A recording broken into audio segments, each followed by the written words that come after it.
एक बात ध्यान रखना, ब्राह्मणों से कदापि वैर मत करो। ब्राह्मण है जो गायत्री उपासक हैं, शिखाबंधन, और ब्राह्मणों से भी निवेदन है अपने ब्राह्मणत्व को मत खो। आप त्रिकाल संध्या नहीं कर सकते, एक काल की संध्या करो, गायत्री मंत्र का जाप करो,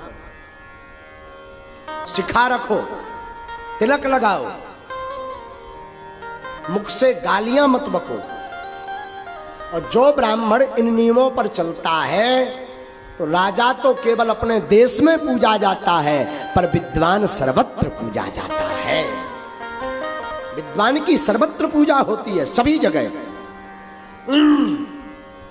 और बड़ा सुंदर अवसर चल रहा, अभी महाराज आपको बताएं, पितृपक्ष का महीना चल रहा है। कौन सा महीना चल रहा? पितृपक्ष का महीना चल रहा।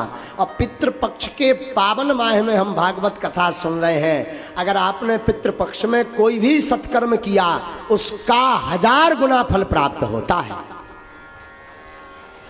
लेकिन आजकल हमने देखा कि आजकल पितरों के ऊपर ही लोग विचित्र कमेंट करते हैं। मैं प्रार्थना करूं, पितृपक्ष में पितरों के निमित्त जरूर जियो। अगर अपने जीवन में शांति चाहते, कई बार पितृदोष होता है, हमें पता नहीं लगता। पितृदोष के लक्षण सुनो। पितृदोष क्या कहलाता? पितृदोष का मतलब है पितृ आपके पूर्वज मर जाएं, दादा, परदादा, दादी, नाना, नानी, चाचा, ताऊ मर जाएं और उनका विधिवत संस्कार ना हो या कोई त्रुटि हो जाए तो वो प्रेत योनि में घूमते रहते हैं और अपने वंश वालों को बार बार परेशान करते रहते हैं। कहीं शादी विवाह में रोक लगाएंगे, कहीं सत्कर्म करें, सत्कर्म में रोक लगा देंगे, कहीं आपके घर में मंगल होने वाला हो, उसमें कुछ अमंगल हो जाएगा, आप आगे नहीं बढ़ पाएंगे। पितृदोष के ये जो है लक्षण है। पहला लक्षण है, अगर पितृदोष लगा आपको, तो पितृदोष अगर आपको लगा श्रीमान, तो पहला लक्षण है कि पितृदोष में आपको सबसे ज्यादा मंगल काजों में रुकावट आएगी। अब पितृदोष अगर आपको लगा तो आप आगे नहीं बढ़ पाएंगे। पितृदोष अगर आपको लगा तो श्रीमान पितृदोष के कारण आपके घर में निरंतर कलेश रहेगा। कलेश जानते, लड़ाई। अब पितृदोष अगर आपको लगा तो आपके घर में कभी भी धन संपत्ति नहीं रुकेगी। महाराज ये कैसे पता लगे कि ये पितृदोष है? तो सुनिए, बार बार स्वप्न में मरे हुए लोग दिखाई दें, या बार बार स्वप्न में पूर्वज दिखाई दें, अथवा बार बार भोजन करते समय भोजन में बाल निकले, सिर का बाल निकले, अथवा बार बार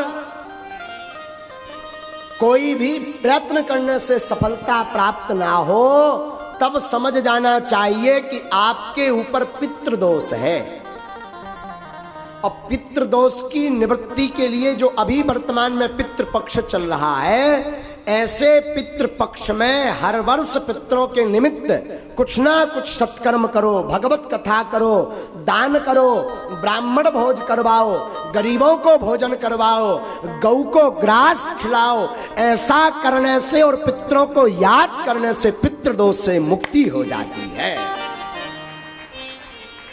लेकिन आजकल हमने देखा, इसे कई जो है कम बुद्धि के लोग, हीन बुद्धि के लोग पितृपक्ष को ही मजाक में ले लेते हैं। कहते ये सब कपोल कल्पना है। मेरी व्यासपीठ से प्रार्थना है श्रीमान, पितृदोष से निवृत्ति चाहिए तो पितृपक्ष में सत्कर्म जरूर करिए, वरना आप एक नहीं 100 मूड के हो जाएं। अगर पितृदोष लगा तो जीवन में आप कभी भी सफल नहीं हो सकते।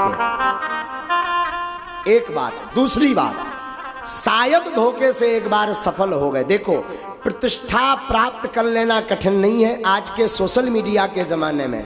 नाम कमा लेना कठिन नहीं है आज के जमाने में, पर प्रतिष्ठा को स्थिर रखना, उच्च स्तर पर बने रहना बड़ा कठिन है।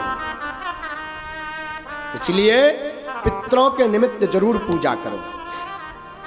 अगर पितरों की आपको स्मरण नहीं है कि हमारे पूर्वज कब खत्म हुए थे, किस तिथि को खत्म हुए थे, तो अमावस्या के दिन ब्राह्मण भोज करवाओ, भागवत करवाओ, सुंदरकांड का पाठ करवाओ। आपके पास धन नहीं तो सत्यनारायण की कथा सुनो। आपके पास बिल्कुल गरीबी है तो घर पर बैठकर पूरे परिवार सहित भगवान नाम का संकीर्तन गाओ। और ज्यादा गरीब हो, ब्राह्मण भोज नहीं करवा सकते, तो गौ माता के लिए घास लेकर के पितरों के निमित्त गौ माता को घास खिलाओ। इससे भी पितृदोष से मुक्ति मिलेगी।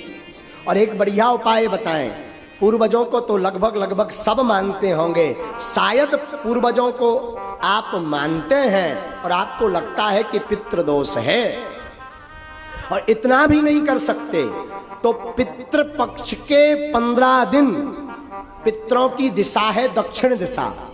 पूर्वज कहाँ निवास करते हैं? दक्षिण में। वैसे तो 15 दिन तक उनको जल दें, 15 दिन तक उनके नाम का दीपक रखें, 15 दिन तक दक्षिण दिशा में उनके नाम का भोजन रखें। लेकिन एक बात बोलूं, अतिशयोक्ति नहीं होगी। जियत पिता को दीन ना नीर, मृतक पिता को हलवा खीर। जब तक बाप जिंदा रहो सो पानी नहीं पिलाया, और पिताजी मर गए सो हलवा खीर खवा रहे। हमारे पिताजी कौवा बन के आएंगे और कौवा बन के खाएंगे ठठरी के बरे है? जब तक बाप जिंदा रहा तब तक पानी नहीं पिलाया, और मर गया तो कह रहा कौवा बन के आएगा। कौवा को अंग्रेजी में क्या कहते हैं? क्रॉक्स। हाँ, जो भी हो समझ जाओ है? तो जियत पिता को पानी नहीं पिलाया, मर गया तो बाप कौवा बन के आएगा। और सुनिए, जियत पिता को दंगम दंगा, मृतक पिता पहुंचाए गंगा। जब तक बाप जिंदा रहा तो मारपीट करते रहे, और बाप मर गया सो गंगा जी सपरा रहे ठठरी के वरे है। हमारी प्रार्थना है मरने के बाद पितृदोष का विधि तो करो, पर जीते भी पितृ कृपा प्राप्त करने के लिए माता पिता की जिंदा में ही सेवा करो। हाँ। और फिर भी किसी कारण से माता पिता की, गुरु की सेवा नहीं कर पाए, कई इतने यहाँ अभागे बैठे होंगे, कई पुरुष यहाँ माताएं अभागी बैठी होंगी जिन्होंने अपने माता पिता की सेवा नहीं की होगी। छोटी छोटी बात पर माँ को गाली दे देते हैं, पिता को अपशब्द बोल देते हैं। मैं प्रार्थना करूं, तुम जिस माता पिता को अपशब्द बोलते हो, गाली देते हो, ये वही माँ है जिस माँ ने 9 माह अपनी कोख में तुम्हें रखा है। तो मैं प्रार्थना करूं, माता पिता को दुख मत दो। फिर भी पितृपक्ष है और आप इनमें से कोई उपाय नहीं कर सकते, तो दक्षिण दिशा की तरफ 3 दीपक जलाएं। सरल उपाय सुनिए, दक्षिण दिशा की तरफ 3 दीपक जलाएं और अपने पूर्वजों को प्रणाम करके बोले, हमसे जो भी भूल हुई क्षमा करना, और उनकी याद में 2 आंसू बहा दें। इससे बड़ा श्राद्ध का कोई उपाय नहीं है। सबसे सरल उपाय, भगवान नाम लेकर के दक्षिण दिशा में उनका स्मरण करके 2 आंसू बहा दें। इससे पितृदोष की मुक्ति 15 दिन में आपको प्राप्त होगी। और पितृपक्ष को जरूर माने। और हम आप सब बड़े सौभाग्यशाली हैं कि ऐसे पितृपक्ष के पावन अवसर पर आज श्रीमद् भागवत कथा प्रारंभ हो रही है।